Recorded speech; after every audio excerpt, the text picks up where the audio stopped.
Sun Culture, actu, portrait, sortie, Charlotte Farouot. Bonjour à tous et à toutes et bienvenue dans ce nouveau Sun Culture.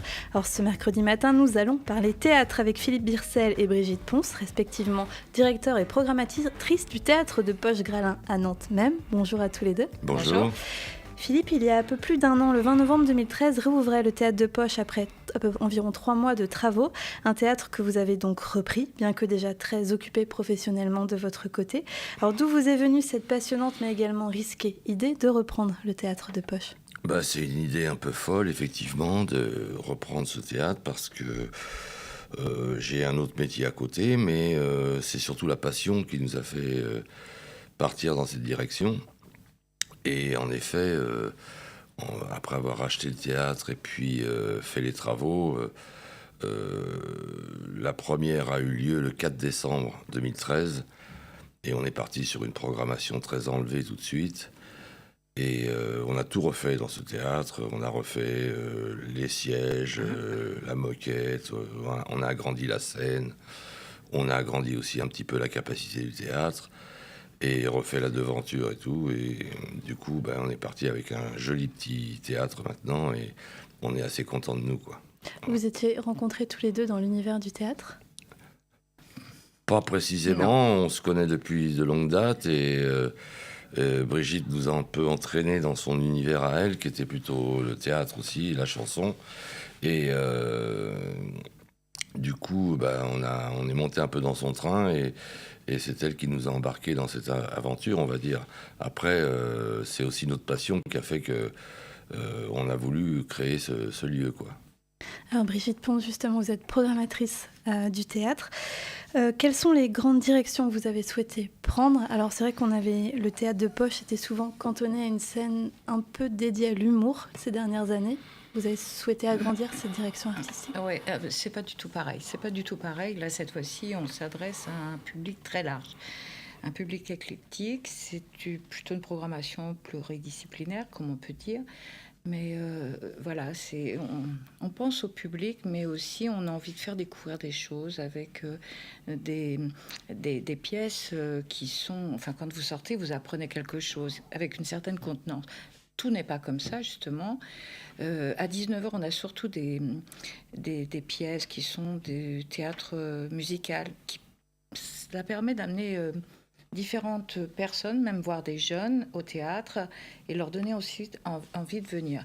Après, vers 21h, on a des représentations théâtrales, on a de tout, dramatique, comique, humour. Vous voyez, c'est vraiment très divers. Alors, maintenant, ce qu'on souhaiterait faire, c'est un peu le tremplin pour les compagnies qui créent des spectacles et qui viennent jouer chez nous pour les roder et qu'ensuite...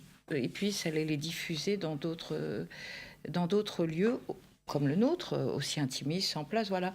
Ça, ce serait bien d'être le tremplin. Enfin, on a plein d'idées.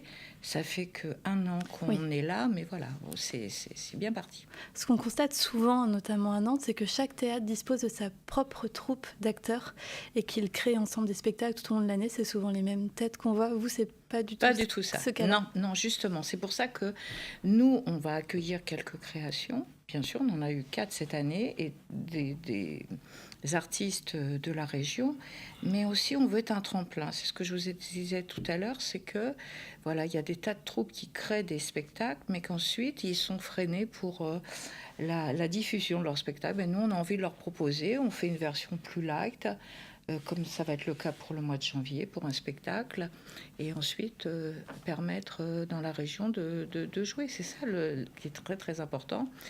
Nous n'avons pas une troupe au sein du théâtre, mais on a des acteurs. Je vois Didier Royan, Guénaël Raveau qui reviennent, Régis Flores qui vient faire une création. Donc on travaille aussi avec des gens qui vont être assez souvent nos accompagnateurs. Le très bon Régis Flores dans Monsieur Malocène, c'est là où je vous ai découvert il y a quelques mois. Oui, tout à fait. Et il vient pour notre création. Là, c'est la surprise la semaine prochaine.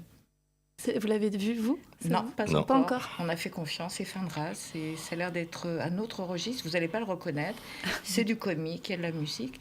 Et c'est vraiment, on lui fait confiance. On lui fait vraiment confiance qu'on ne l'a encore pas vu. Et justement, comment choisissez-vous les spectacles qui sont mis à l'affiche? C'est unanimité entre vous deux ou... Alors, entre nous trois, parce qu'il y a Agnès qui est aussi à la gestion-direction, et en fin de compte, on voit des spectacles. Moi, j'en vois beaucoup plus qu'eux, et ça, c'est un vrai bonheur. Ils me font confiance. Ils me font vraiment confiance. Et justement, on doit avoir des spectacles qui sont déjà des structures qui puissent rentrer dans le théâtre. C'est quand même un poche. Même s'il a été agrandi, la scène a été agrandie et tout, c'est un bon confort. Il y a un bon rapport.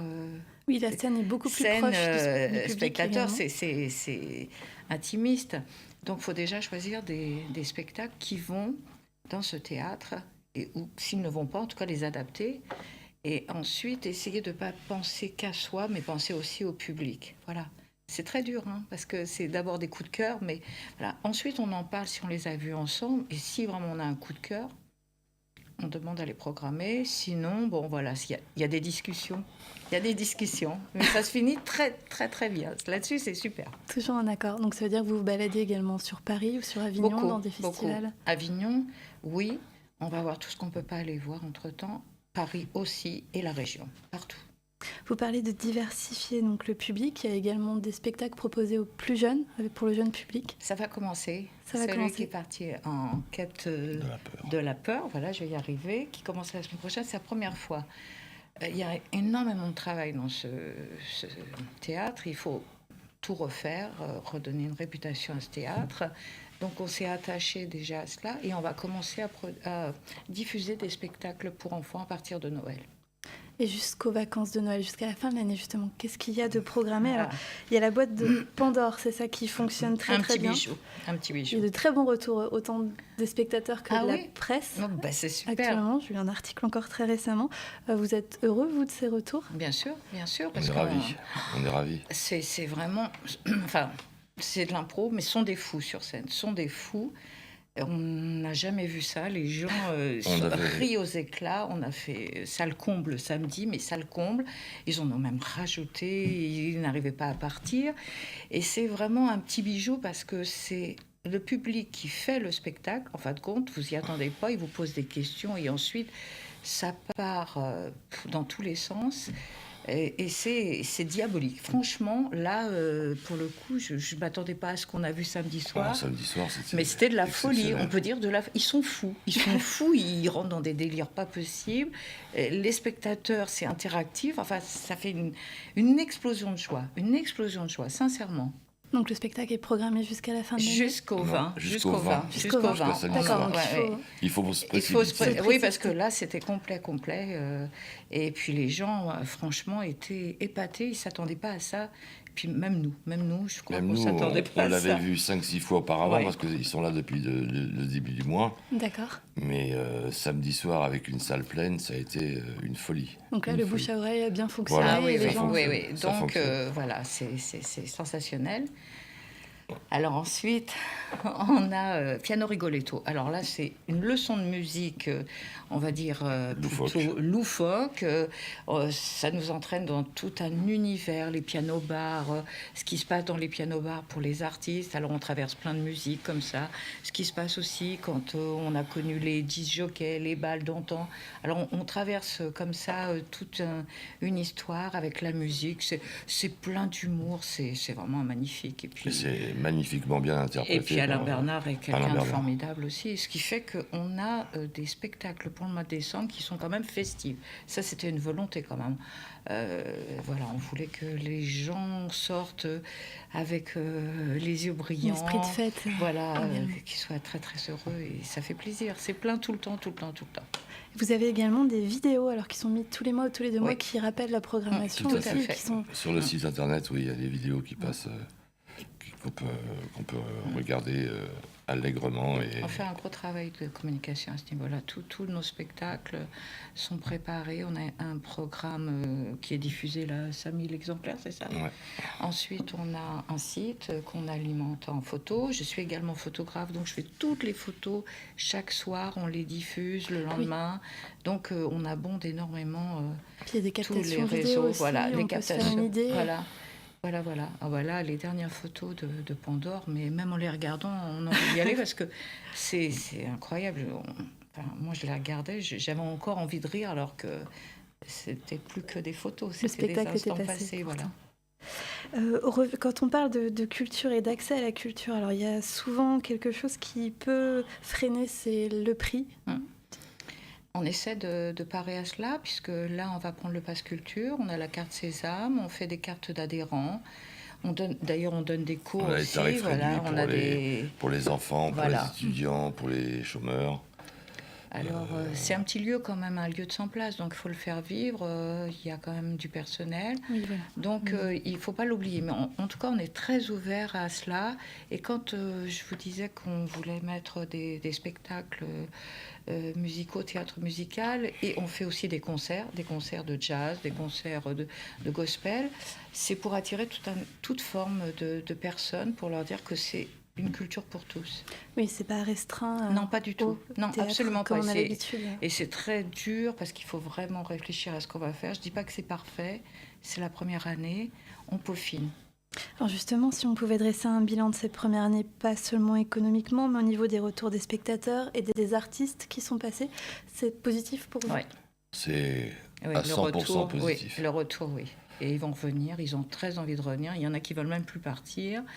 Non, je vous assure. Alors là, je ne crois pas que vous pourrez entendre quelqu'un dire qui n'a pas été bien reçu, qui n'a pas envie de revenir, parce que justement, la proximité scène publique, c'est formidable.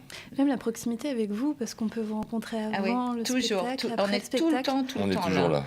Et on s'arrange. En tout cas, s'il y en a un qui est absent, les deux autres sont là, mais il y a toujours quelqu'un de nous, et on est là avant, après. Ça, c'est une volonté, parce que c'est pas normal qu'on accueille des artistes et à la limite qu'ils sortent. Qu'une fois que rideau baissé, voilà, tout s'arrête. exactement. Non, ce serait pas bien. Non. Alors là, c'est l'accompagnement total. Au contraire, c'est une grande joie. Ça fait une sorte de famille théâtrale et on peut échanger avec le public. Et la dernière fois, la boîte de Pandore, allez, venez tous prendre un pot, on va manger. Tout le monde a suivi, ils étaient tous attablés. Je trouve ça formidable. Rapidement, avant de nous quitter, est-ce qu'il y a quelques nouveautés ou quelques pistes en tête pour 2015 ?